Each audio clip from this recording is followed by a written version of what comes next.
My mother-in-law tied me up, forced me to sign a $50 million check. To my brother-in-law, I SL Times pepped her back. SL Times at her head, into the drain. Then said one sentence. That made my husband's entire family drop to their knees begging. Tuda. My MILT Times D me up, forced me to sign a $50 check for her son. I hit her back and one line left her. https www.youtube.com. Watch. VRVG, Joe UQYPM.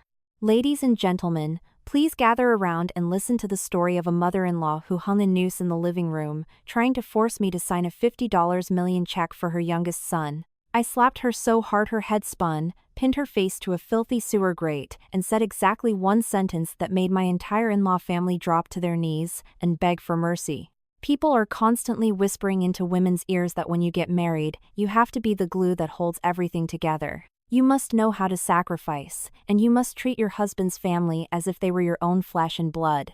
But they conveniently forget to teach us what to do when that flesh and blood is actually a swarm of starving leeches, relentlessly sinking their teeth into us, draining every drop of our vitality and every hard-earned dollar we bled to make. For 9 years, I was the dutiful daughter-in-law of the Harrison family. I was a self-made woman who started with absolutely nothing and built Nexus Global Trading, an import-export empire pulling in hundreds of millions in annual revenue. And once upon a time, I actually believed in that idiotic philosophy. I always thought that if I treated them with genuine sincerity, took care of their every need, bought my parents-in-law the most luxurious estate in Greenwich, Connecticut, secured a cushy, six-figure do-nothing job for my brother-in-law, and tolerated my unambitious, spineless husband, I would eventually have a warm, loving home. But I was dead wrong. My indulgence only fed a den of bottomless, greedy monsters. And the absolute peak of their depravity was laid bare on a pouring, torrential October night. That day, I had just wrapped up a grueling 2-week business tour across Europe.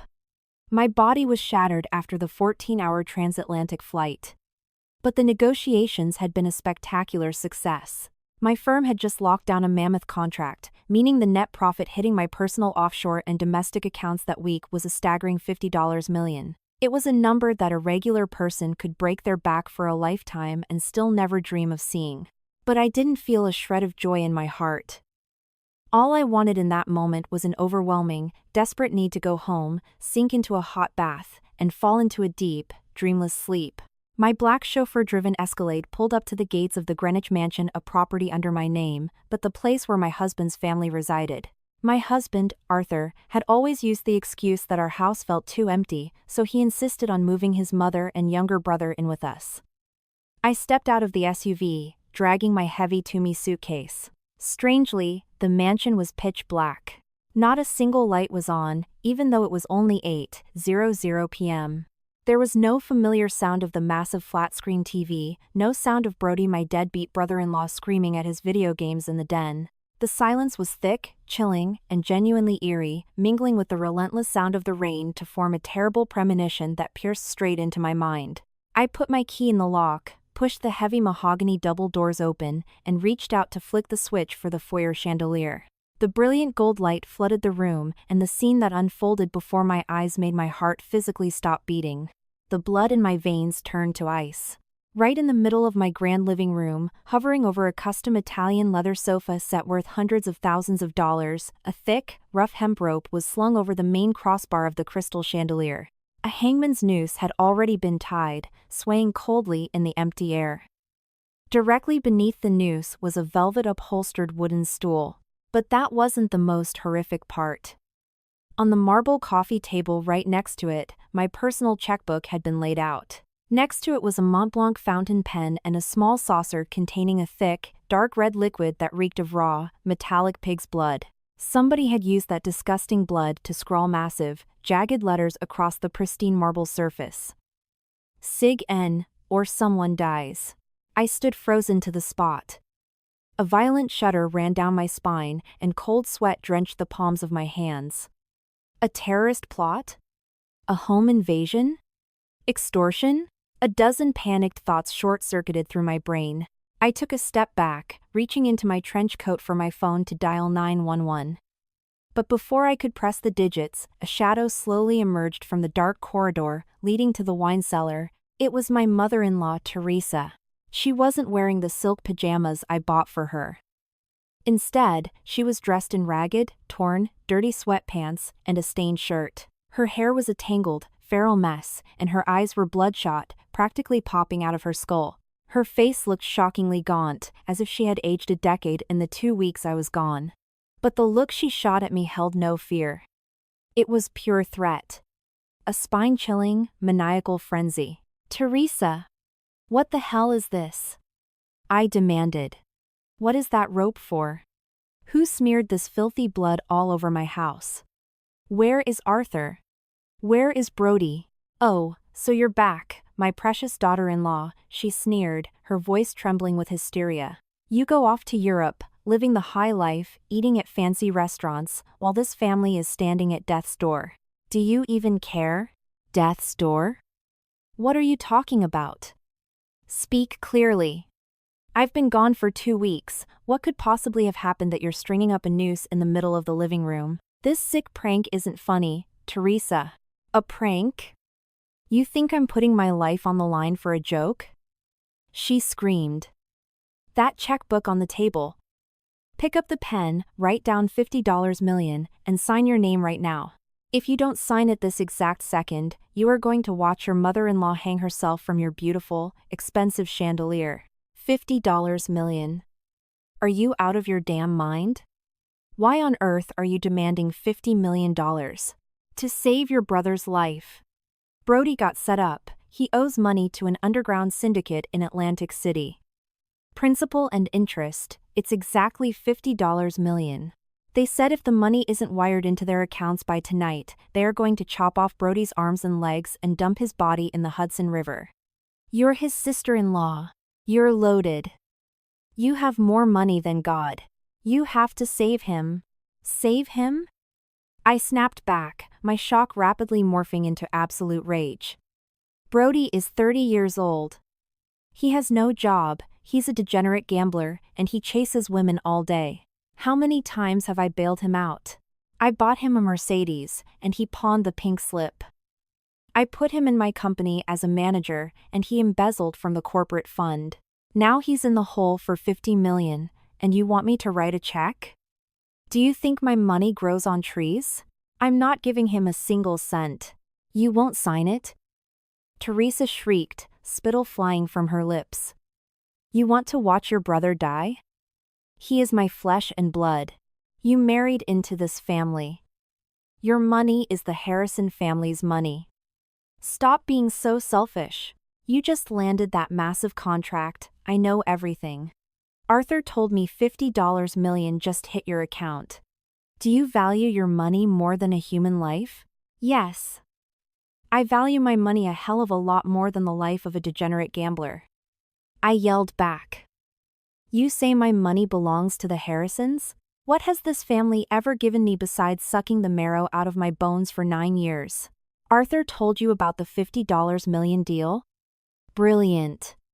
The two of you calculated this, timing it perfectly for my return to spring this psychotic trap. Forget it. Let him die. I'm calling the police." "You wouldn't dare." She lunged toward the stool. "You pick up that phone, and I will kill myself right in front of you. You think I'm bluffing? I've calculated everything. If I hang myself here, the New York Post and the Wall Street Journal will run front-page stories saying a ruthless female CEO drove her mother-in-law to suicide. Your company's stock will tank. Your European partners will terminate their contracts with a cold-blooded bitch like you. What will you lose, Nicole? $50 million, or the entire empire you built? Sign it. Now." I stared at her, the sheer audacity of it washing over me. "You're using your own life to extort me? You think this cheap suicide blackmail is going to scare me? If my stock crashes, that's my problem to fix. As for you, if you want to die so badly, go ahead. Step up on that stool. Look around you, Teresa. The deed to this estate is in my name. The bank accounts are in my name. If you die here, the only thing it's going to cost me is the cleaning fee for a hazmat crew to wipe up your mess. You ungrateful bitch. She howled. You bite the hand that feeds you. I birthed the husband you treat like a servant. Now you leave us to die? Fine. I'll die for you to see. Even as a ghost, I won't let a venomous snake like you live in peace. Cut the theatrics. You're giving me a headache, I said, my voice dropping to a dead, icy calm. The stool is there, the rope is there. Step up. Let me see exactly how much you love your deadbeat son. But let me warn you, I bought that rope from a heavy-duty industrial supply for shipping freight. If you kick that stool, it's going to snap your neck instantly. You won't even get a chance to gasp for air. Get up there. Hurry up, so I can go to sleep. I'm exhausted. The air in the living room solidified, becoming so stifling I could clearly hear Teresa's heavy, resentful gasps. Her frenzy had peaked when she realized I wasn't flinching at her little performance. She stood there, one hand gripping the edge of the velvet stool, her eyes darting around frantically, looking for a final lifeline to salvage this low-rent extortion act. And then, her lifeline appeared from the shadows of the designer kitchen. The slapping of slippers echoed across the hardwood floor. Arthur. The man who had been my lawful husband for 9 years stepped out. He was wearing the dark blue silk pajamas I had personally picked out for him during my trip to Milan last month. He slouched, his posture submissive and cowering. His face was pale, and his eyes were glued to the floor, terrified to meet my gaze. He had been home the entire time. He had been hiding in the dark, watching his own mother threaten his wife with a hangman's noose. And he chose to stay silent, waiting to see if I would cave and sign over $50 million. Arthur's appearance didn't shock me, but it acted as the final, brutal stab that burst the illusion of the happy family I had tried so hard to maintain. He walked over, his shoulders hunched. He looked at his mother, then at me. Instead of ripping the rope down and throwing it away, instead of defending his exhausted wife who had just stepped off an international flight, Arthur did something that made bile rise in my throat. He walked right up to me, buckled at the knees, and threw himself onto my $1 million hand-woven Persian rug. I'm begging you, Nikki, Arthur whimpered, his voice trembling in the most pathetic way imaginable. Please save Brody. He's my brother. I'm my mother's flesh and blood. You have so much money. $50 million to you is just one business deal, but to my family, it's a human life. If you don't save him, the syndicate is going to kill him, and my mom won't survive the grief. I'm on my knees. I'm begging you to be generous. The words spilling from the mouth of the man I called my husband sounded so cheap, so utterly repulsive. 9 years ago, when I decided to marry him, Arthur was an ambitious engineer with a sense of pride. But my rapid success had turned him into a complacent parasite. I loved him. I was afraid he would feel emasculated, so I gave him unlimited credit cards. I appointed him as vice president of Nexus Global Trading just so he would have a title to flaunt at country clubs. I bought the houses, the cars, and moved his entire family from a middle-class suburb in Ohio to the elite circles of New York to take care of them. I thought my sacrifices and protection would earn me a shoulder to lean on. But no. My blind protection had turned Arthur into a blood-sucking tick burrowed deep into my empire, living as a coward under the shadow of his mother. I looked down at the top of Arthur's bowed head. A violent wave of disgust surged through my veins. I instinctively took a step back, so his cold, clammy hands wouldn't touch my designer heels. One business deal? You say $50 million is just one business deal? I burst out laughing. A bitter, echoing laugh that filled the massive room. Do you have any idea how many sleepless nights I endured to get that deal? How many times my stomach bled from stress ulcers while dining with foreign executives? While you sat at home, hugging your fake VP title, swiping my supplementary Amex Black card without ever looking at the price tag, I was out there slaughtering the competition on the battlefield. My money is my blood, my sweat, and my life. It doesn't fall from the sky for you people to burn at a blackjack table. Arthur looked up, his face smeared with tears. But we're husband and wife. Your assets are my assets. I promise you, if you just save Brody this one time, I'll make him work a minimum wage job to pay you back. Please, think about our marital vows. Marital vows? I cut him off, my voice echoing like striking steel, void of any mercy. Marital vows are when your mother strings up a noose and demands a check soaked in pig's blood, while you hide in the kitchen watching the show. Marital vows are when your family treats me like a personal ATM, an endless cash cow, and nothing else. Save your moral high ground preaching, Arthur. You don't want a wife. You don't want a daughter-in-law. You just want $50 million. I spun on my heel, not even bothering to look back at the stunned faces of the mother and son, and marched straight up the grand sweeping staircase. I had handpicked every marble tile, every piece of custom furniture in this mansion. The imported Italian stonework, the Bohemian crystal, the solid walnut king-sized bed. Every corner bore the hallmark of my hard work. But right now, the air in this house felt polluted. It had been contaminated by the greed and treachery of the people who called themselves family. Entering the master suite, I pulled my largest Rimowa trunk from the walk-in closet. I didn't pack my haute couture or my Birkin bags. I could buy those 10 times over tomorrow. I calmly opened the wall safe and gathered all my crucial documents, my passports, the deed to the Greenwich estate, the corporate incorporation papers, shareholder agreements, and my core personal asset files. My hands moved swiftly, coldly, decisively. Not a single tear fell. My heart had completely frozen over.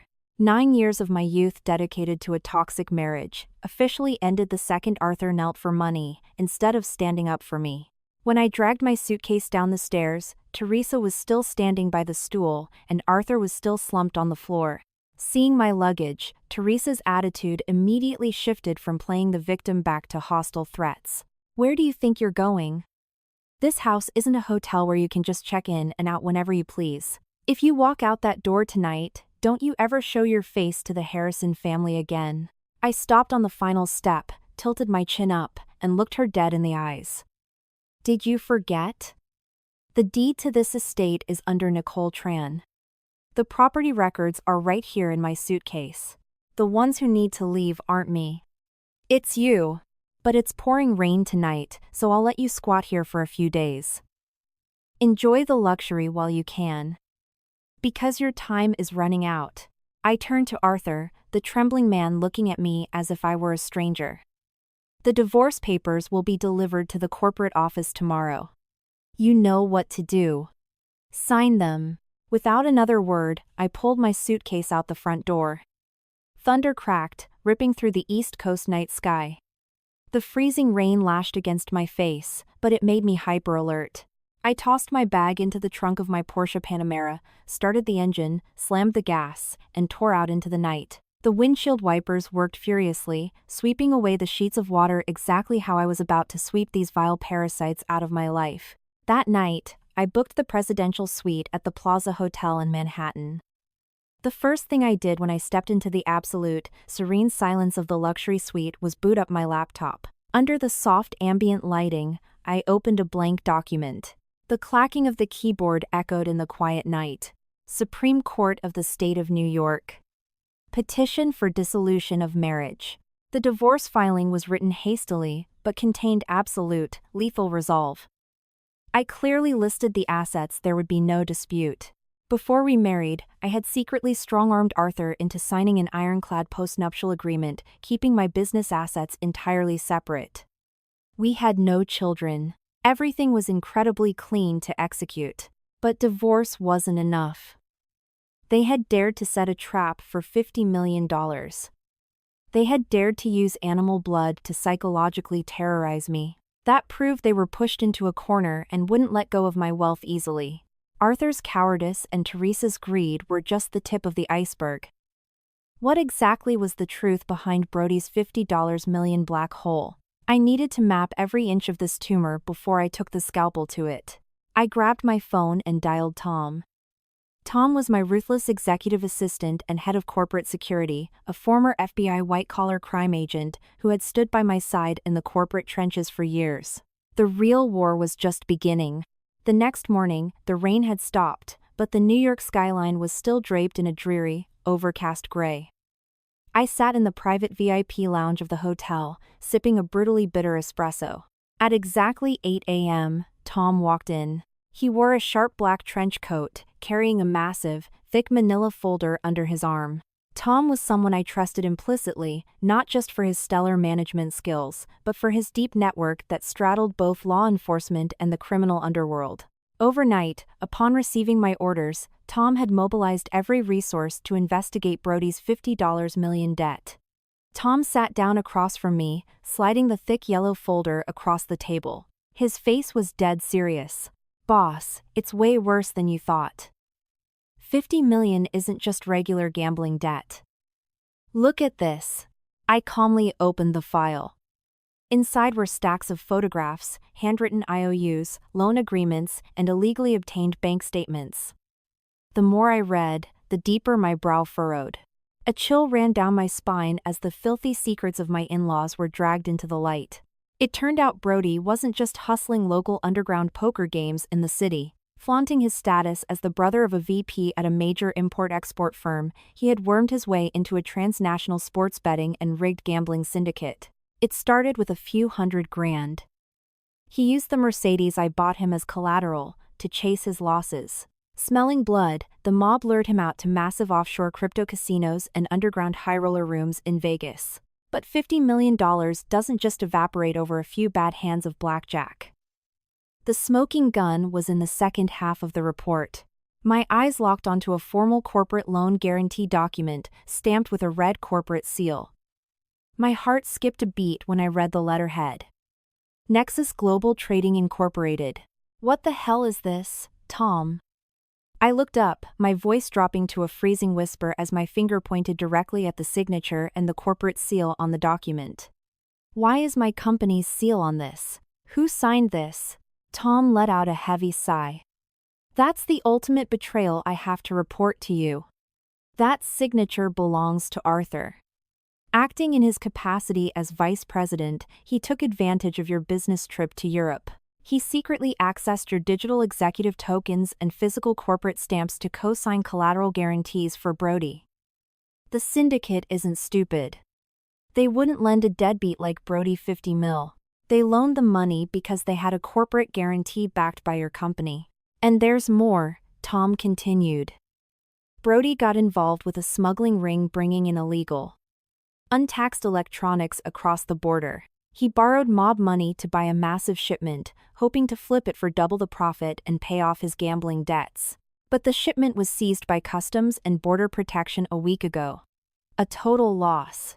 Principal and interest combined, under the syndicate's extortionate loan shark rates, ballooned to exactly $50 million. My hands gripped the paper so hard my knuckles turned stark white. I could hear my own teeth grinding together. So this was the true nature of the suicide theater last night. Teresa wasn't just trying to pressure me into coughing up cash to save her son. She and Arthur had planned this meticulously. They used the reputation, credit, and assets of my company as collateral for their family's illegal, underground criminal enterprises. 50 million wasn't the only issue. The real, existential threat was the survival of the empire I spent 10 years building. If this guarantee document fell into the hands of the feds, or if the mob showed up at my Manhattan headquarters to collect, the Wall Street Journal would smell blood in the water. A prestigious import-export firm tied to the mob and smuggling? My stock would evaporate by hundreds of millions. European partners would trigger termination clauses instantly. The supply chain would sever. My empire would collapse overnight. They aren't just parasites. They are venomous vipers that have sunken their fangs directly into my jugular. Which syndicate is holding these papers? I asked, forcing my voice to remain completely steady, despite the inferno raging inside me. Sal Scarface Maroney's crew out of the 5 boroughs, Tom replied. These guys don't play. They are highly organized, totally ruthless, and heavily armed. They gave the Harrison family an ultimatum. If they didn't have the money by last night, they were literally going to start hacking off Brody's limbs. Your mother-in-law's panic attack last night was real. She wasn't acting. She knows that if you don't pay up, her entire family is dead. That's why she resorted to the hanging stunt. I leaned back into the plush leather sofa, closing my eyes. Everything was crystal clear. My years of sacrifice and protection had become a dagger stabbed into my own back. They relied on the fact that I always fixed their messes, deluding themselves into thinking that if they just pressured Nicole hard enough, everything would be fine. But they forgot one crucial detail. Nicole Tran isn't a housewife who cries in the kitchen. I am a self-made CEO. I am an alpha wolf who has chewed through steel traps and walked over minefields on Wall Street to reach the top. They dared to use my life's work as bait. I was going to teach them the true cost of betrayal. I opened my eyes. My gaze was as sharp as a scalpel as I fired off rapid, ironclad directives. Tom, listen to me carefully. Our battle plan starts right now. Step 1. Contact the General Counsel immediately. Draft an internal, backdated corporate memo declaring that any transactions or guarantees signed by the VP without the direct, written authorization of the CEO during my absence are null and void. Cite severe violations of corporate protocol and flag it as internal corporate fraud. Step 2. Secretly wire all my liquid personal assets into a highly secure, offshore trust account. I am freezing every single supplementary credit card the Harrison family is currently using. Step 3. Gather all CCTV footage and digital access logs of Arthur using the corporate seal. If necessary, I will personally throw my own husband into federal prison for wire fraud and embezzlement. And as for Sal Maroney's crew, I smiled, a chilling, terrifying smirk. Let them do their jobs. Evil should be handled by evil. The Harrisons took the loan, they can pay for it with their own blood. I am not spending a single dime. Tom nodded sharply, a flash of pure admiration in his eyes. Understood, boss. I'll execute immediately. But do you think they're going to take this lying down? They didn't get the money last night. I guarantee they're going to storm the office this morning to publicly pressure you. I lifted my espresso cup and took one final sip. The bitter liquid slid down my throat, carrying with it the absolute power of severance. I'm counting on it. Every play needs an opening act and a climax. It's time I took off the mask of the obedient daughter-in-law and showed them how the real boss strikes first. I packed up the files, grabbed my bag, and marched out of the plaza, heading straight for my corporate headquarters. The New York sky was beginning to clear, but the real hurricane was just about to crash down on the Harrison family. The grade A glass skyscraper loomed over Midtown Manhattan. My company occupied the top 3 floors, boasting panoramic views of the entire city. When I pushed through the glass doors of the main lobby, every employee's eyes locked onto me. My professional, authoritative, and ice-cold demeanor demanded absolute respect. I strode past the cubicles, nodding to the department heads, and walked straight into my corner executive office. The heavy, soundproofed oak doors shut behind me, completely isolating me from the outside world. Barely 15 minutes after I sat at my desk, sipping a fresh cup of Earl Grey and signing off on the emergency directives Tom had prepared, the noise in the hallway started. Despite the soundproofing, I could faintly hear the shrill, ear-piercing screech of my mother-in-law yelling at the receptionist. I pressed the intercom button on my desk. Security. Let them in. The doors burst open. Teresa stormed into the room, with Arthur trailing behind her. Contrasting with the pathetic, ragged act from last night, this morning, she was dressed to the nines. She wore a bright red velvet blazer, a string of heavy pearls dangling from her neck, looking as arrogant and haughty as a queen inspecting her subjects. Arthur cowered behind her, sweating profusely, clutching a briefcase, looking entirely haggard. She didn't even bother to knock. She slammed her designer handbag, the birthday gift I had bought her last year, violently onto my desk. The explosive confrontation between 2 women representing absolute opposite ends of power and ideology had officially begun in my domain. My precious daughter-in-law. What the hell kind of game are you playing? She screeched. You turned off your phone, you ran away from home last night. You're trying to dodge your responsibilities.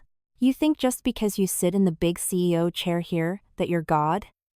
I am your mother-in-law. Are you trying to get this entire family killed?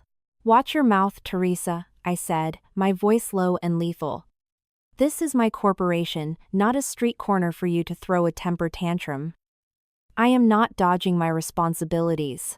I am here to do my job, and my job is to protect this company, not to clean up the garbage. Your son spits out. You call my son garbage? She hollered. Let me tell you something. Brody is being held hostage right now. They called and threatened to slash his Achilles tendons. You better wire that $50 million to my account this instant. I have to go ransom my son. Arthur told me you have the money, don't you dare hide it. Hurry up, or I'll call the press and expose this company. I'll tell the world what a ruthless, backstabbing CEO you are. You'll be ruined. Go ahead. Call the press. I leaned forward, resting my elbows on the desk. I'll ask them to broadcast the footage of you trying to force me to sign a check with pig's blood. And while we're at it, I'll hand them the proof that your older son, Arthur, stole my corporate seal to illegally back a mob loan. Do you really think the media is going to side with you? No. They'll write a front-page expose about a family of fraudsters, smugglers, and mob associates. You lying bitch. What do you mean he stole the seal? Teresa stammered, her face flushing red. Arthur is the vice president. He is your husband. He represents the company. It's totally legal. Your money is his money. He has every right. Arthur's VP title was a charity handout I gave him so he wouldn't be mocked at the country club for clinging to my coattails, I interrupted. But it seems my generosity has made you all delusional. Look at the desk. I slid a stack of documents toward her. On top of the papers sat several cut-up credit cards. The black Amex cards and platinum visas were sliced clean in half. What is this? What the hell did you do? She gasped. I tried to swipe my card at Bergdorf's this morning, and it declined. You did this? From this exact second forward, every supplementary credit card under your name, Arthur's name, and Brody's name is permanently cancelled. For 10 years, you leeches have fed off me. Your designer shopping sprees, Brody's gambling, Arthur's pathetic ego trips, it all ends today. Next, I pointed to the second document. That is an asset repossession notice. The Mercedes you take to the grocery store, the BMW Brody pawned, and Arthur's Range Rover. They are all corporate fleet vehicles. By noon today, the repo team will be towing all of them. You wouldn't dare. She screamed, her eyes bulging. You're insane, Nikki.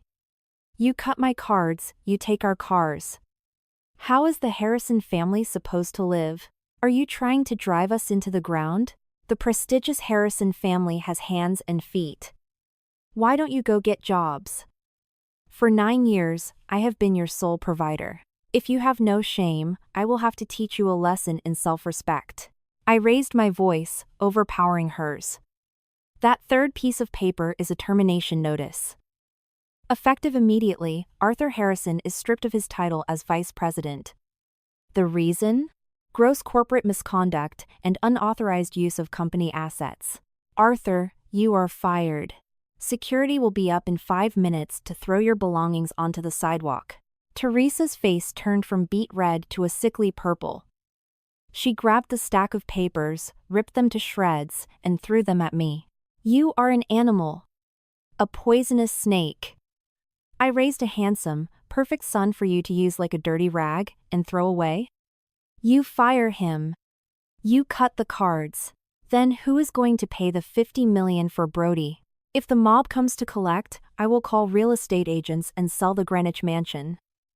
I have the keys, you can't stop me. Try selling it and see if anyone bites. The deed is in my name. You hold the keys to an empty shell, what can you possibly do? And let me repeat myself, I will not pay a single cent of that $50 million. Brody gambled and smuggled. Let the law and the mob deal with him. Arthur forged corporate guarantees. If those loan sharks show their faces at my company, I will hand the forged documents directly to the FBI. Your oldest son will rot in federal prison, and your youngest son will be at the bottom of the river. That is the price of your greed. Oh my God! Teresa wailed. Arthur, are you just going to stand there like a coward? Slap her. Beat this bitch to death for me.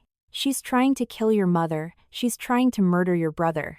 Don't force me to have the police drag you out in handcuffs. Teresa. It would be highly humiliating, I said coldly. Your extortion game is over. Now, I suggest you and this newly unemployed fraudster get the hell out of my building. Don't ever show your faces here again. The next time we meet, it will be in a courtroom. Teresa shrieked, lunging forward to claw at my face, but my security team, who had been standing by, grabbed her and dragged her kicking and screaming toward the door. Her vulgar curses echoed down the pristine corporate hallways, fading out as she was shoved into the elevator. Arthur followed his mother with his head bowed, the absolute picture of spineless cowardice under the fluorescent office lights. The first strike had hit the bullseye. I slowly sat back down in my ergonomic executive chair, smoothing out my blazer. I turned my chair to look out the floor-to-ceiling windows at the bustling traffic of Manhattan below. The surgical removal of this malignant tumor had only just begun. 2 days after I ruthlessly kicked my mother-in-law and my treacherous husband out of my headquarters, a massive storm hit. But it didn't come in the form of cheap pig's blood or a hardware store rope. It came via a weapon far more insidious and destructive in the digital age. A viral smear campaign. That morning, as I wrapped up the executive board meeting, Tom rushed into my office. His face was so tense, his eyebrows were practically stitched together. He held an iPad playing a video. I didn't even need Tom to speak. The shrill, theatrical sobbing blaring from the tablet speaker pierced my eardrums instantly. It was Teresa. In the video, she wasn't wearing the arrogant red velvet blazer. She was wearing a faded, moth-eaten floral blouse. Her hair was a deliberate, chaotic mess, and her face had clearly been powdered to look ghostly pale and exhausted. She was huddled on a cheap, creaky cot. The background was a dilapidated, moldy motel room.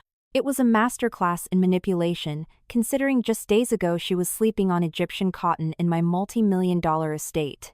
Next to her sat Arthur, my coward of a husband, his head buried in his hands, playing the role of the ultimate broken, emasculated man. Looking directly into the smartphone camera, Teresa wept hysterically. She spun a flawlessly fabricated narrative, transforming me from a woman who carried an entire family on her back into a modern-day corporate sociopath. She accused me of being a ruthless CEO who, drunk on wealth and power, treated her husband's family like dirt. She lied, claiming I had orchestrated a massive legal loophole to steal her husband's shares of the company, framing him to kick him out onto the streets with absolutely nothing. The climax of her pathetic performance was when she pounded her chest, wailing that I had ordered my security guards to physically beat a fragile, 60-year-old woman and throw her into the freezing rain, all while leaving her youngest son to be hunted by the mafia over a simple bad business investment. She used the most toxic buzzwords, weaponizing the faux outrage of the internet. The video's closing line was a lethal dagger. I am begging the internet to save my family. My daughter-in-law, Nicole, the CEO of Nexus Global, is a billionaire in the making, but she is a monster. She wants my whole family dead so she can take her hundreds of millions and run off with her corporate lovers.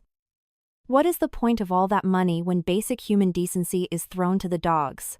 The video had been uploaded to a massive gossip and corporate expose page on TikTok and X, Twitter, with millions of followers. In mere hours, it spread like a digital plague. Retweets and shares skyrocketed into the hundreds of thousands. Keyboard warriors, people who never cared for the truth, immediately appointed themselves judge and jury.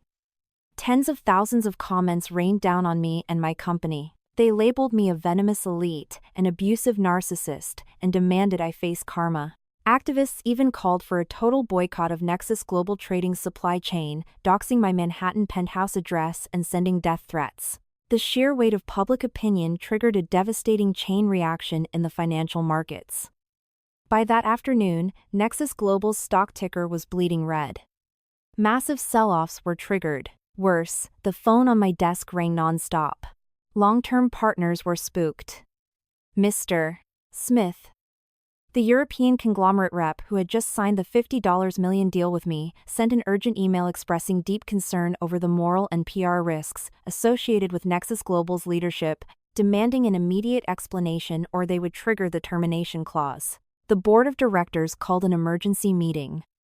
The shareholders, who used to kiss my feet for the massive dividends I provided, now looked at me with suspicion, panic, and blame. One board member flat out suggested I step down as CEO temporarily to appease the mob, or better yet, just pay the $50 million to silence the in-laws and write it off as a PR crisis expense. Returning to my office after the brutal meeting, I slumped into my chair, staring blankly at the gridlocked New York traffic. A wave of intense bitterness choked my throat. For 9 years, I sacrificed my youth, bled for this company, and provided for that family. From the days they had nothing in Ohio, I gave them mansions, supercars, Michelin-star dinners, and first-class vacations. And now, just because I refused to pay off a degenerate's gambling debt, they were willing to smash my rice bowl to pieces and drag my name through the mud. They knew a corporation's weak point was its reputation, and they were using my company's lifeblood to suffocate me. Tom stood beside me, nervously asking if we should leak the evidence of Arthur stealing the corporate seal and Brody's mob ties to fight back. The PR department had already drafted a 5-page press release, but I raised my hand, silencing him. I smirked. A chilling, predatory smile crept across my face. Issue a correction? Argue with an internet mob? No. In a PR crisis, the one who rushes to explain is the one who looks guilty. Furthermore, leaking the forged seal documents right now was a double-edged sword. The public might turn on the Harrisons, but the banks and my corporate partners would immediately view Nexus Global's internal security as fundamentally flawed if a VP could steal executive powers so easily. I could not let my company get dragged into that swamp. Tom. Tell PR, no explanations. No deleting comments. No arguing online. Post one single, brief press release. Nexus Global Trading confirms this is an orchestrated extortion attempt targeting the CEO's personal life. We are cooperating with federal authorities and will let the legal system provide the final answer. Tom's eyes went wide, but he quickly understood my strategy. When the alpha wolf stays silent, it's not out of fear, she's calculating the exact angle to rip out the prey's throat. My mother-in-law and my pathetic husband thought they had the upper hand by weaponizing the mob mentality. They thought the PR pressure would break a female CEO, forcing her to obediently hand over a $50 million check.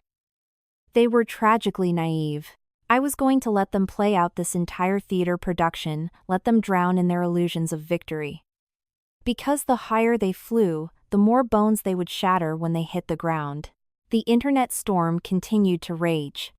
My stock remained in the red, and the online abuse showed no signs of stopping. The Harrison family, having delivered their critical strike, was riding high on their perceived victory. They didn't even try to hide their arrogance. Arthur had hired a sleazy, ambulance-chasing divorce attorney who sent an ultimatum to my office. The terms: if I agreed to pay the $50 million to clear Brody's debt and compensate Teresa for emotional distress, they would immediately take down the video, issue a public apology, and save my company's reputation. In exchange, Arthur would generously waive his right to claim half of the marital assets. Reading the ultimatum, I laughed out loud. The bitter sound echoed in the quiet presidential suite. They actually thought I was an idiot. 9 years together, and Arthur never understood the brutal reality of Wall Street, nor did he understand the terrifying nature of a woman who built him up and could bury him 6 feet under. I picked up the phone and called Arthur, my chief legal counsel, a silver-haired corporate shark with 30 years of experience destroying people in boardrooms. I told him to come to my suite immediately with all the legal frameworks for asset division and corporate liability. It was time to set the sweetest, most lethal trap imaginable to end this nightmare forever. After 2 hours of intense drafting, an unprecedented contract was born. The Debt Resolution and Marital Asset Division Agreement. On the surface, this document looked like my unconditional surrender to my in-laws. It explicitly stated that I, Nicole Tran, agreed to issue a personal payment of $50 million USD to assist Brody Harrison in clearing his personal liabilities. But the devil is always in the details. The $50 million wouldn't be wired directly, it would be issued as a physical cashier's check. In exchange, Arthur and Teresa had to sign a series of binding clauses. Blinded by greed, there was no way they'd be sharp enough to spot the legal bear trap hidden inside. First, Arthur had to sign an uncontested divorce petition, permanently and voluntarily waiving his rights to the Greenwich estate, the fleet of cars, the corporate shares, and any other assets acquired during the marriage. Second, and this was the kill shot, Arthur and Teresa had to sign a document admitting to breaches of corporate protocol, written in highly convoluted legalese. This document forced Arthur to legally confess that he utilized Nexus Global's corporate seal and digital tokens to back third-party loans without the CEO's authorization.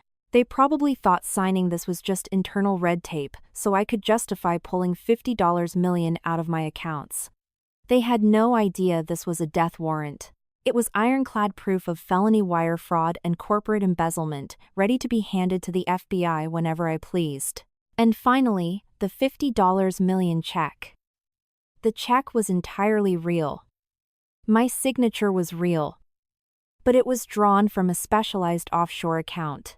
Before writing it, I had officially filed a Suspicious Activity Report, SAR, with FinCEN, Financial Crimes Enforcement Network, and my bank's AML, Anti-Money Laundering, Division. Under federal AML laws, anyone attempting to deposit or cash a $50 million check into a shady account, like a mob front, would trigger an immediate, automatic freeze on the transaction, prompting a federal investigation into the source of the funds. The $50 million check in their hands was nothing more than a piece of scrap paper wrapped around a ticking time bomb. I handed the dossier and the check to Arthur, my lawyer, instructing him to meet the Harrisons at a neutral law firm. I wouldn't be there. I didn't want to see their smug, arrogant faces, and I didn't want my emotions to interfere. That afternoon, sitting in my office, I received a call from Arthur. His voice carried a hint of dark amusement. "It's done, boss." They signed every single line without a second thought. When I pulled out the check, your mother-in-law's eyes lit up like she'd found the Holy Grail. Your husband practically tackled the pen to sign away his assets and the confession letter. Their bargain bin lawyer was too mesmerized by the dollar amount to review the trapdoors. Your mother-in-law even told me to pass on a message. Tell Nikki that no matter how smart a woman thinks she is, she can never beat the family. I spared her this time. Hearing that, I closed my eyes and let out a long, relieved sigh. It was finished. The trap had snapped shut. Driven by bottomless greed and profound stupidity, they had just willingly signed away their last remaining legal rights, placed a federal noose around Arthur's neck, and gleefully accepted a useless piece of paper to fend off a bloodthirsty mafia. They thought they had won. They thought their crocodile tears on TikTok had broken the Iron Maiden. They had no idea that the second Arthur's pen lifted from that divorce decree, they had officially lost everything. The pieces were on the board. Now, all I had to do was lean back in my leather chair, pour myself a glass of blood-red Cabernet, and wait to see how they would survive their own delusional victory party. There is no drug on earth that makes people lose their minds faster than the illusion of sudden, unearned wealth. After securing the $50 million check with my fresh signature, my in-laws plunged into pure, unadulterated megalomania. They firmly believed they had moved mountains, taught their uppity daughter-in-law a lesson, and most importantly, become true multi-millionaires. Because it was Friday afternoon, the banks were already closed. The check couldn't be cleared until Monday morning. Sal Maroney's syndicate, after receiving a WhatsApp photo of the check from Brody, temporarily backed off. The mob is violent, but they are practical. They knew my company had massive liquidity, and my signature was as good as gold. They agreed to give Brody the weekend to breathe, on the condition that Monday morning, the cash was in their accounts. Otherwise, he was a dead man. But for Teresa's family, that weekend wasn't a time to hold their breath in fear. It was a once-in-a-lifetime opportunity to flaunt their dominance. They decided to throw a massive, grotesque celebration party on Sunday night. The venue was an ultra-exclusive, Michelin-starred seafood restaurant in the Hamptons, a place they could never have gotten past the maitre d' without my black card. To get the deposit for this absurd party, Tom reported that Teresa had actually taken out high-interest payday loans from relatives in Ohio, promising to pay them back double once the $50 million cleared. That Sunday night, the Hamptons glittered under the stars, the ocean breeze cool and crisp. Inside the restaurant's grand VIP dining hall, capable of seating 50 people, the atmosphere was as loud and chaotic as a dive bar. The guests were mostly distant relatives bussed in from Ohio, a few of Brody's degenerate gambling buddies, and some opportunistic sycophants who used to kiss Arthur's ass when he was VP. I was at that restaurant, too. But I wasn't in that loud, obnoxious room. Through Tom's arrangements, I had rented the small, private VIP annex right next door. Between the two rooms was a thin, soundproofed wooden partition. And thanks to a microscopic directional bug Tom had planted in the floral centerpiece on their main table, I could hear every clinking glass and every nauseatingly arrogant word from the people who called themselves my family.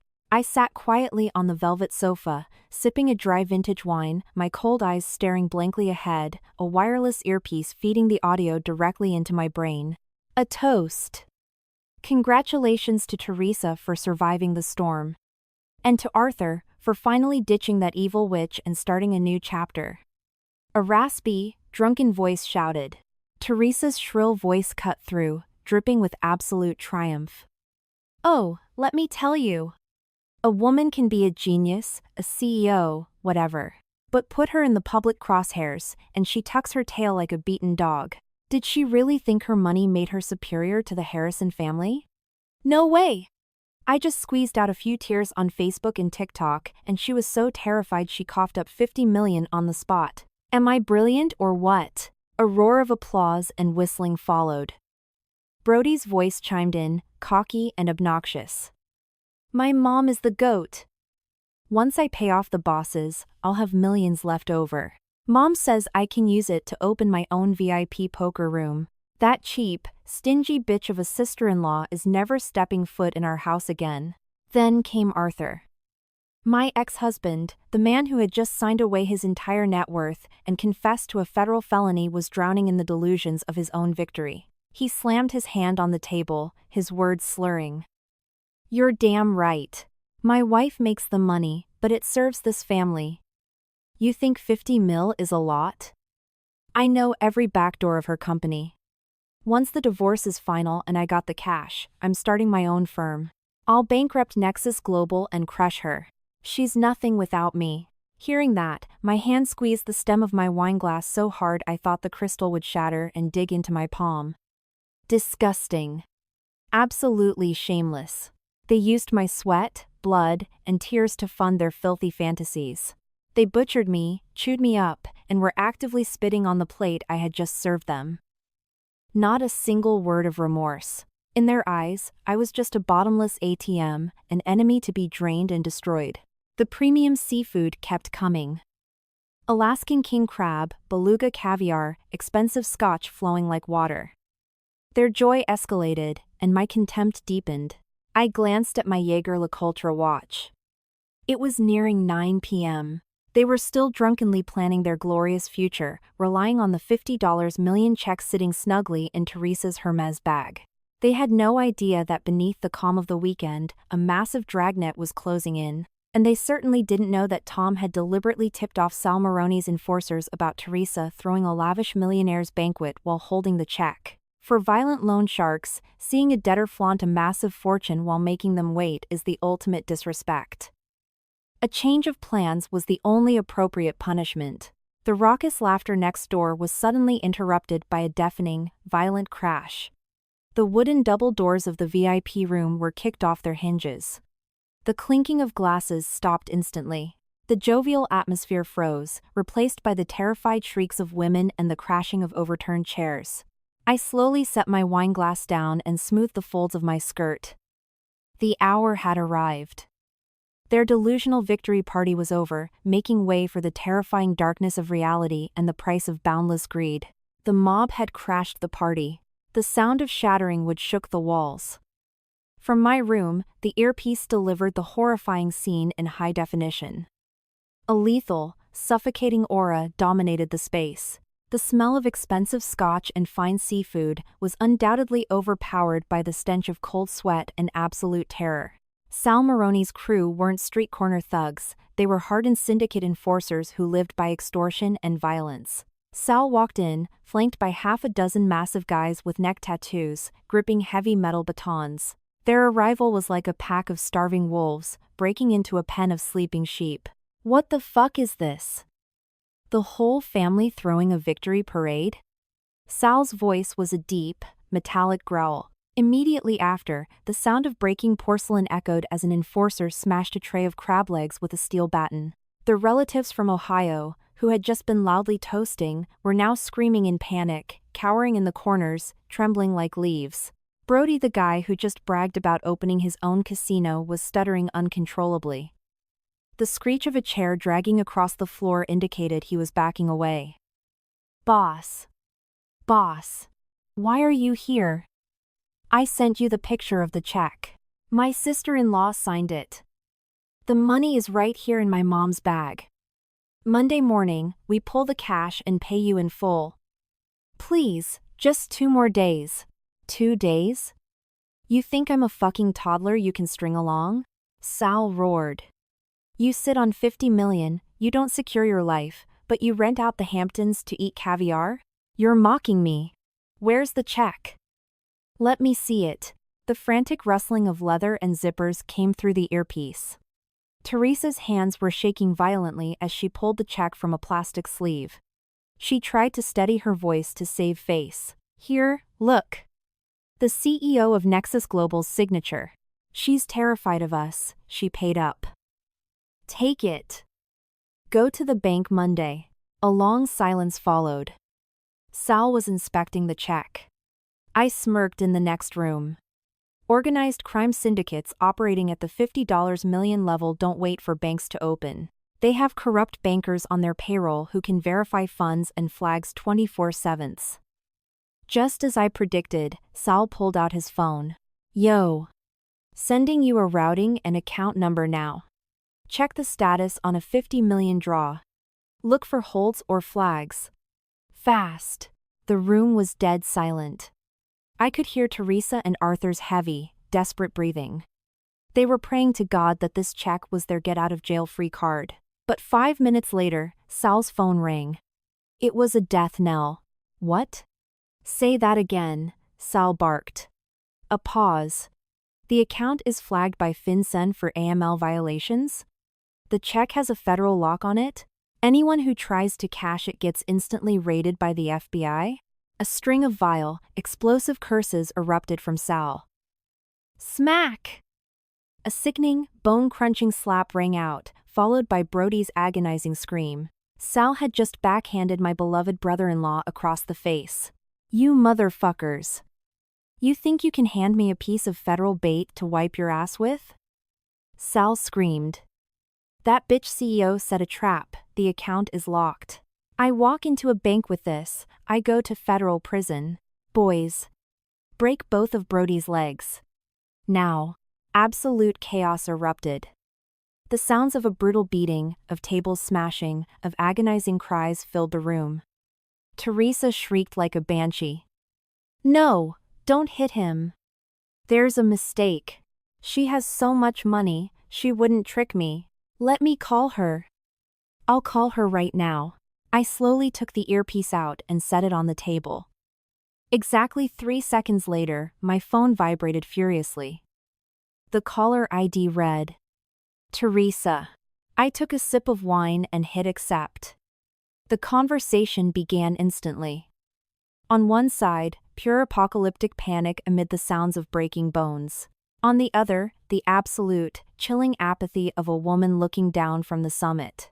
Nikki, what the hell did you do with the check? She sobbed hysterically. The mob is going to kill Brody. The bank said the account is frozen. You tricked me, you bitch. Tricked you? I didn't trick you, I replied smoothly. There is exactly 50 million in that account. My signature is valid. I fulfilled my end of the contract. As for the bank freezing it due to money laundering suspicions, that's federal law. That's not my fault. You took a massive, unexplained sum of money to hand over to an organized crime syndicate. Obviously, the feds got involved. Don't play games with me. You set this up to lock the account. You want this whole family dead. You gave me a useless check, You made Arthur sign the divorce and lose everything. You're a demon. A demon?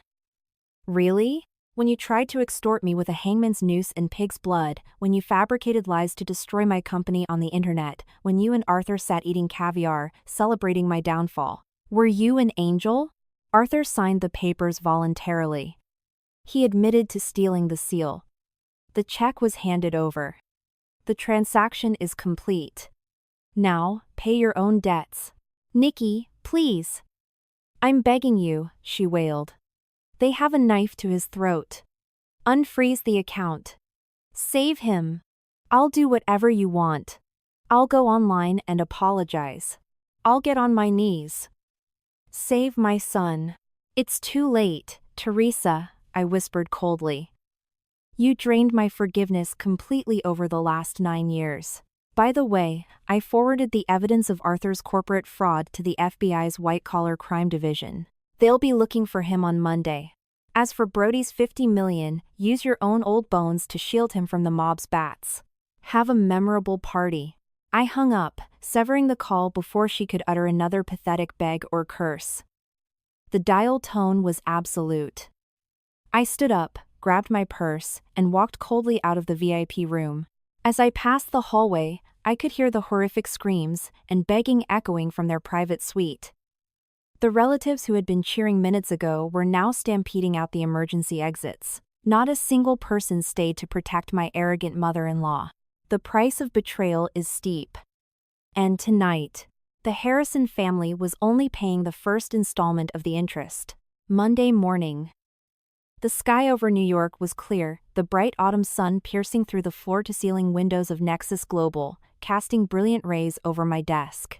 In stark contrast to the internet hysteria of the weekend, the corporate office was dead quiet, but it was the heavy silence that precedes a hurricane. At exactly 9 a.m., Arthur appeared in the lobby. His arrival made every employee stop and stare. They weren't surprised to see the fired VP, they were shocked by his ghastly appearance. After the hellish night in the Hamptons, where Brody was beaten half to death and Teresa passed out, Arthur looked like a walking corpse. His suit was wrinkled, he was unshaven, his eyes were sunken, and they burned with the red veins of absolute desperation. He bulldozed past security, screaming that he needed to see me. He didn't know I had instructed security to let him ride the elevator straight to the top floor. I had some very special guests waiting for him in the executive lounge. When Arthur kicked open my office door, he charged in like a cornered animal. Nikki, you set us up. You gave us a fake check and stole all my assets. I'm going to kill you, he screamed, reaching for the heavy crystal ashtray on my desk. Before his arm could even swing, a grip like a steel vise clamped onto his wrist, twisting it back. From the leather sofas in the corner, 3 men in dark suits stood up. Lead Agent Miller of the FBI's Financial Crimes Division stepped forward, his eyes locking onto Arthur. Arthur Harrison. Calm down. We are federal agents. We are here acting on a formal criminal complaint filed by Nicole Tran, CEO of Nexus Global. Arthur's face morphed from homicidal rage to abject terror. He stumbled backward, stammering, "Agents? You're mistaken. I'm the VP here. She's my wife. This is a domestic dispute, a divorce settlement issue. There's no crime here." I sat perfectly still in my executive chair, my fingers steepled on the desk, offering a bitter smile. You were fired last Friday, Arthur. And this complaint isn't just about you stealing the corporate seal to back your brother's mob loans. If that were it, you'd just face civil damages. But your greed went way beyond what I imagined. Arthur stared at me, his facial muscles twitching violently. What the hell are you talking about? What did I do? I slid a thick dossier toward Agent Miller. Agent Miller, this is the digital forensics report compiled by my security chief. During my trip to Europe, Arthur didn't just steal the seal. He used his executive clearance to download our entire strategic client database, including highly classified bidding proposals for a multi-million-dollar export project. I paused, locking eyes with Arthur, whose gaze was rapidly turning blank. Every word I spoke was a nail in his coffin. You thought I didn't know? You sold that classified data to Apex Logistics, our biggest competitor. You took a $2 million cash advance from them to throw at Brody's mob debt, hoping it would buy you time until I got home to extort the rest. You sold out my 10 years of blood and sweat. You stabbed the company that fed your entire family in the back to save a degenerate gambler, corporate espionage, wire fraud, and embezzlement. Coupled with the signed confession you happily provided on Friday. You're going to rot in federal prison, my sweet husband. Arthur's legs gave out. He collapsed onto the plush carpet, clutching his head, rocking back and forth. He couldn't fathom that the VP title he was so proud of was just a razor-thin tightrope. Once I cut the wire, he plummeted into the abyss with nothing to catch him. For 10 years, he lived as a parasite. He had no management skills, no vision, and definitely not enough cunning to bypass the security web I had laid out. He was completely delusional about the power of being Nicole's husband. I was wrong. Arthur started sobbing. The cowardly tears rolled down his pale cheeks. I just wanted to save my mom and brother. I was pushed into a corner. Apex approached me. Please, Nikki, drop the charges. We're husband and wife. You told me to sign the divorce, I did. You told me to waive my assets, I didn't take a dime. How can you send me to prison? If I go to jail, how will my mother survive? I stood up, walked around my desk, and stood over the pathetic man kneeling at my feet. I leaned down, my voice a freezing whisper. When you sold my company's secrets, did you ask how I would survive? When you hid in the dark while your mother hung a noose to extort me, did you care about our marriage? Stop using your mother as a shield. You only love yourselves.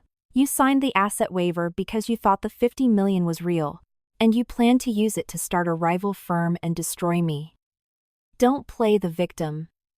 You are a vile traitor, and the federal government is going to teach you the lesson I couldn't over the last 9 years.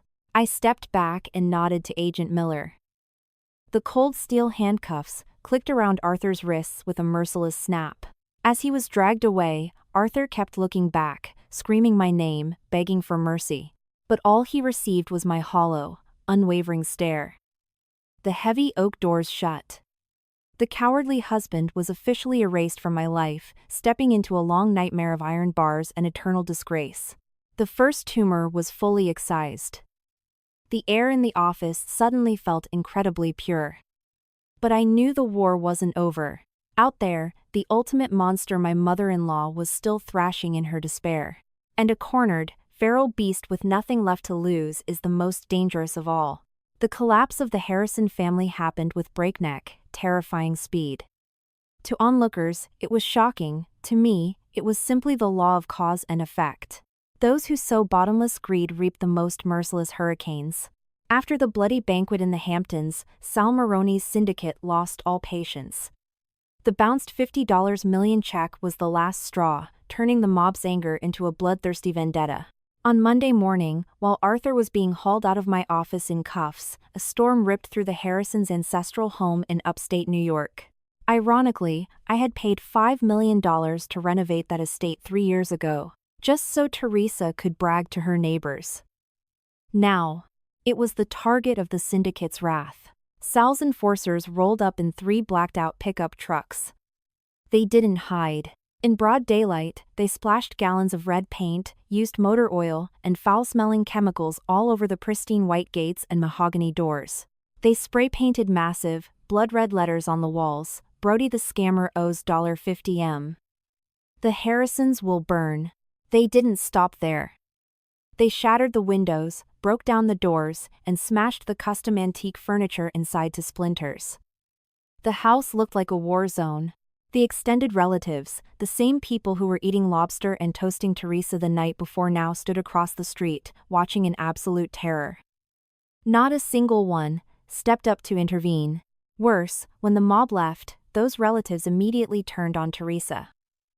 They flooded her phone, demanding the payday loans back, threatening to sue her. The family loyalty Teresa constantly preached had morphed into daggers stabbing her in the back. Hunted in the city and banished from her hometown, Teresa and Brody were forced to flee. With bank accounts empty, and her last pieces of jewelry pawned to pay for Brody's black market medical treatment from the mob beating, they ended up in a roach-infested, filthy motel in the South Bronx. According to Tom's private investigators, my mother-in-law's current life was a literal hell. The tiny room was suffocatingly hot, reeking of the open dumpster right outside the window. There was no AC, no plush mattress, no fine dining. Teresa, a woman who used to carry a Birkin to her weekly spa days, was now eating instant ramen in unwashed clothes, staying awake all night swatting roaches, and listening to the agonizing groans of her battered son. But this extreme poverty didn't awaken any remorse in her dark soul. When a parasite loses its host, it doesn't learn to survive, it only harbors rabid hatred for the host that discarded it. She didn't blame Brody for gambling. She didn't blame Arthur for committing federal fraud. She directed every ounce of her psychopathic hatred toward me. In her twisted mind, I was the venomous snake who ruined her family. A few days later, Tom's PI reported something alarming. Teresa had shown signs of total psychological collapse and homicidal ideation. She went to a shady pawn shop and bought a heavy, carbon steel butcher's cleaver. She hid it in her battered purse, muttering curses and chanting my name day and night. She couldn't smear me online anymore because the Wall Street Journal had already broken the story of Arthur's arrest, turning the public against her family. She couldn't use fake suicides anymore. Cornered, she chose the most extreme, vile path of a desperate criminal. She wanted a murder-suicide. She wanted my blood to pay for the fall of the Harrison family. Knowing this, I didn't panic, nor did I call the NYPD immediately. I was exhausted from being on the defensive. I needed finality. I needed one last, brutal confrontation to entirely crush this beast's will, to slam the door on this filthy past forever. I ordered Tom to slightly relax the security perimeter in the executive underground parking garage just enough to let her slip through. I would face her myself. No mercy. No backing down. The final purge, where the dignity of a trampled woman rises up and roars. Night had fallen. I looked at my reflection in the office window, my eyes as sharp as razors. Teresa. If you want blood, I will show you what the abyss tastes like. At 10 p.m., the Manhattan high-rise was dead quiet. Most employees had gone home. I shut my laptop, massaging my pulsing temples. The silence was so profound I could hear my own heartbeat. I knew Teresa was lurking out there, carrying the absolute hatred of a woman who had lost everything. I grabbed my bag and confidently walked to the private executive elevator. It descended to VIP basement, level 3. The garage was empty, dimly lit, and freezing cold. The fluorescent lights flickered with an eerie buzz. The air smelled of gasoline, damp concrete, and the foul stench rising from the deep storm drains lining the walls. The click-clack of my stilettos echoed sharply off the epoxy floors. In the distance, my black Panamera sat silently under a dim light. Just as I reached into my bag for my keys, a chilling premonition struck me. Years of fighting in the corporate trenches had given me a lethal sixth sense.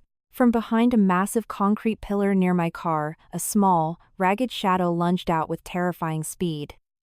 It was Teresa. But she looked nothing like the wealthy matriarch she once was. She looked like a vengeful demon. Her hair was matted to her gaunt, blackened face. Her bloodshot eyes bulged with pure, unadulterated malice. And in her hand, gleaming under the flickering light, was the massive, razor-sharp butcher's cleaver. No warning. No shouting. She charged straight at me, aiming the blade directly at my face, intending to butcher the very features she thought gave me my pride. But she miscalculated. I wasn't a weak housewife who just stood there and took it. During my years building my empire and traveling to dangerous international territories, I had trained extensively in Krav Maga for practical self-defense.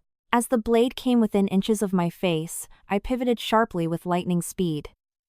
The heavy cleaver sliced through the shoulder pad of my blazer, missing my skin entirely. Using the momentum of my dodge, I spun and drove the sharp heel of my stiletto directly into the side of her knee.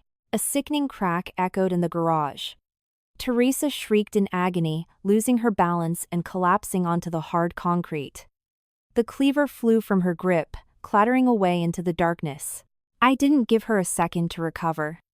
I lunged forward, grabbing a fistful of her matted hair with one hand, and with the other, I delivered a devastating, backhanded slap across her face.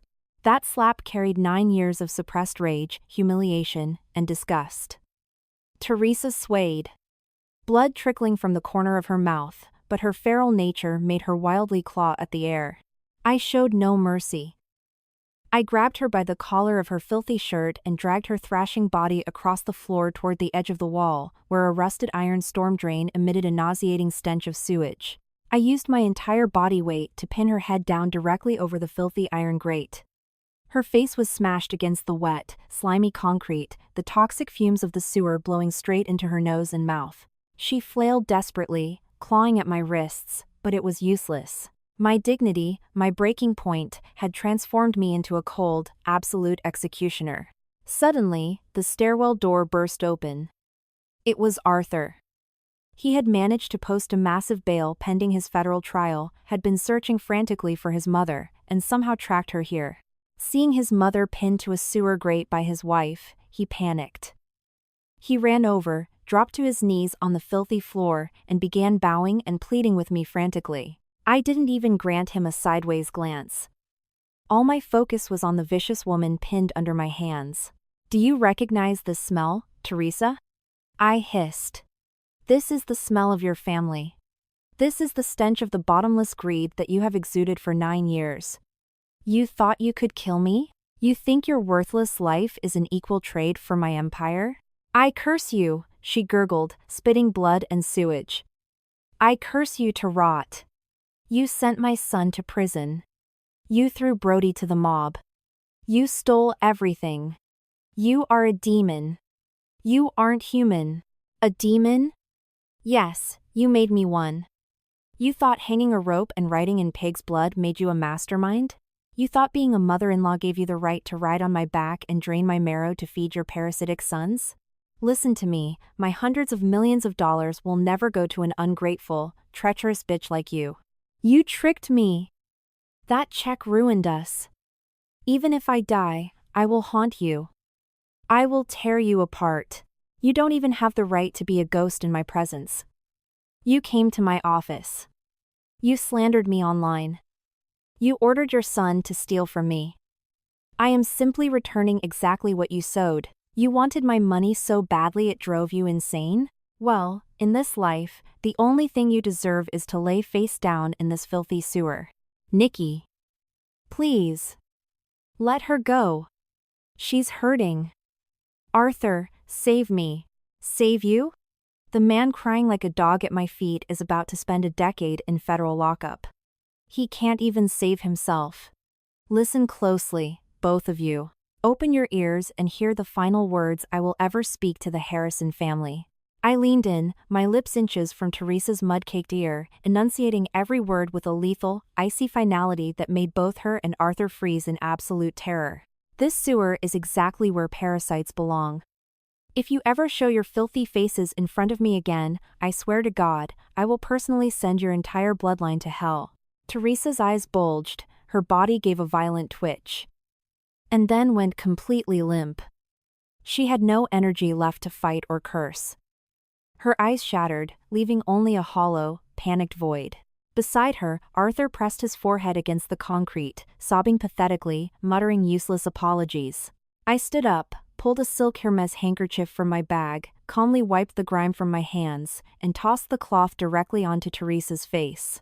Ignoring the two pathetic creatures crawling on the garage floor, I got into my Porsche, started the engine, and sped out into the New York night, leaving the crushed remains of their treachery in the rearview mirror. My life felt purified, washed clean of the dark storm clouds that had haunted me for nearly a decade. I didn't report Teresa's knife attack to the NYPD. Not out of mercy, but because I knew a brief stint for aggravated assault was far too light a punishment compared to what the universe had in store for her. I left her to live on the streets, to experience the absolute depths of humiliation, isolation, and madness. That was the ultimate psychological torture. The cleanup of the Harrison family was handed over completely to the law and karma. A brutal endgame played out with zero room for pity. First was Brody.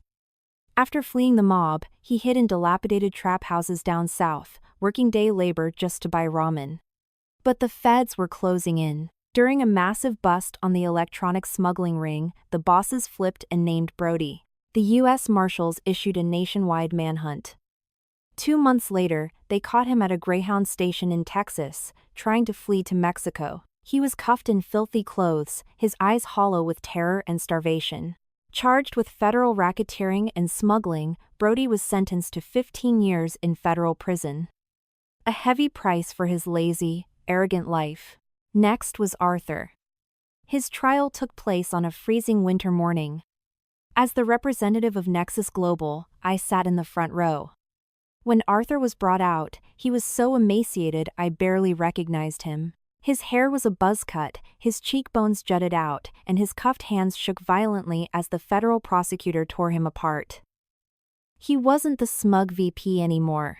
He kept looking at me, his eyes begging me to submit a victim impact statement, asking for leniency. His defense lawyers had tried to argue he acted under severe family distress to save his brother. They had even called me before the trial, begging me to remember our 9 years of marriage. But I sat there, as still and cold as an ice sculpture. I refused to sign anything. I testified firmly that Arthur's actions were calculated, premeditated corporate espionage. He sold our secrets, jeopardized my company, and shattered the foundation of our trust. The law had to make an example of him. When the federal judge sentenced Arthur Harrison to 7 years in a federal penitentiary for wire fraud and corporate espionage, his legs gave out. His pathetic sobs echoed in the massive courtroom. He looked back at me one last time as the marshals dragged him away, but all I gave him was my back. The parasite's life was officially locked behind steel bars. But the most tragic, haunting portrait of this endgame was Teresa. After the night in the parking garage, her mind completely snapped. The shock of losing her wealth, the mob hunting her, and both her sons going to federal prison broke whatever was left of her sanity. Tom's investigators reported she had gone totally insane. Not as a legal defense, but as the universe's ultimate punishment, locking her consciousness inside an endless, paranoid nightmare. Sometimes, late in the afternoon, my employees would see a ragged, filthy old woman wandering the financial district near our headquarters. She dug through public trash cans, hoarding dirty scraps of paper.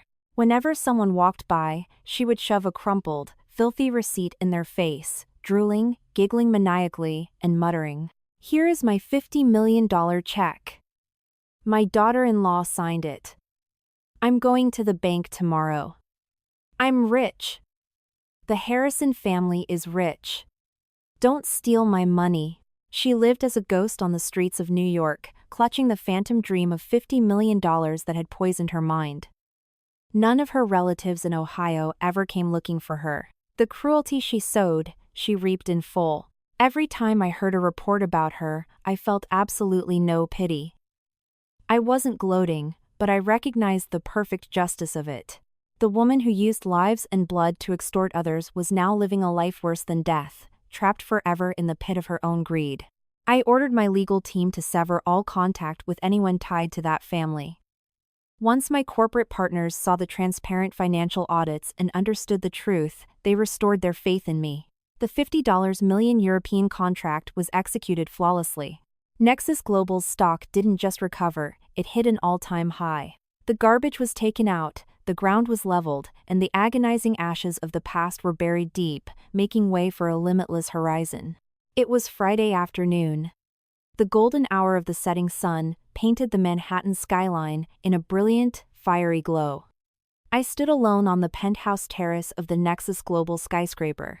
The wind whipped my hair and fluttered the silk of my blouse. Far below, millions of people rushed through the concrete jungle, chasing their own survival. Up here, the air was crystal clear, a stark contrast to the chaotic noise of the world. In my hand was a single, thin piece of paper. But it carried a weight that altered the rest of my life. The final decree of divorce, stamped by the Supreme Court of New York. The ink confirmed the truth.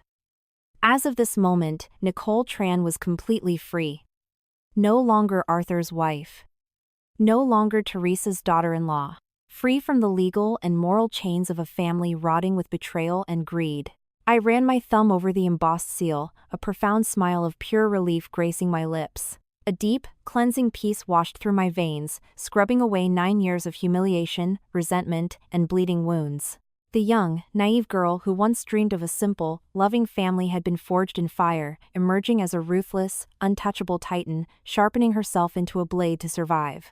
Society still pushes outdated narratives, whispering that a woman's happiness lies in sacrifice, in standing behind her husband, in swallowing poison to keep the peace in the home. They teach us to endure, but they never teach us how to strike back when we are treated like disposable ATMs.